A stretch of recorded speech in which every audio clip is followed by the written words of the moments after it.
स्त्री आकर्षण से कैसे बचें? अगर कोई आदमी चाहे तो मन से खुद को इतना मजबूत बना सकता है कि उसके सामने दुनिया की सबसे खूबसूरत लड़की ही क्यों ना आ जाए तो भी उसका ध्यान नहीं भटकेगा। आज हम लोग स्त्री आकर्षण को लेकर ऐसी कहानी के बारे में जानेंगे जिसे पढ़कर आप हैरान रह जाओगे। एक बार की बात है, गौतम बुद्ध ने एक छोटे से गांव में कुछ दिन रुकने का फैसला किया। देखते ही देखते उनके पास लोगों की भीड़ इकट्ठा हो गई। लोग बुद्ध से अपनी जिंदगी की समस्याओं का समाधान मांगने लगे। कुछ दिनों बाद एक स्त्री गौतम बुद्ध से मिलने आती है और उनसे कहती है कि आप तो किसी बड़े राजा के परिवार से लगते हैं, फिर आपने जवानी में ही सब कुछ छोड़कर संन्यास क्यों ले लिया? तब बुद्ध कहते हैं कि मुझे उस शरीर की सच्चाई जाननी है जो बूढ़ा होता है, बीमार पड़ता है और मर जाता है। इसलिए मेरे लिए जरूरी था संसारिक मोह माया से ऊपर उठना।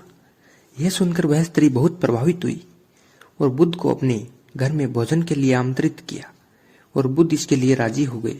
पूरे गांव को जब इस बारे में पता चला तो वहां के मुखिया बुद्ध से मिलने आए और उन्हें उस स्त्री के घर जाने से मना करने लगे, क्योंकि उनको लगता था कि वह स्त्री चरित्रहीन है। बहुत से लोगों के साथ उसने शारीरिक संबंध बनाया हुआ है।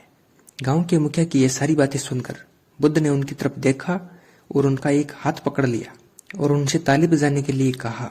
तब मुखिया ने जवाब दिया कि मैं ताली कैसे बजाऊं?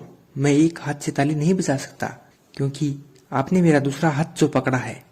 तब बुद्ध कहते हैं कि जब तुम एक हाथ से ताली नहीं बजा सकते तो वह अकेली स्त्री कैसे चरित्रहीन हो सकती है, जब तक कि गांव के बाकी सारे पुरुष पूरे चरित्र वाले हों।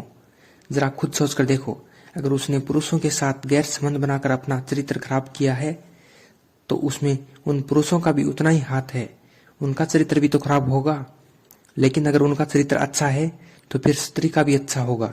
यह बात सुनकर गांव के सभी लोग शर्मिंदा हुए और उनको अपनी गलती का एहसास हुआ।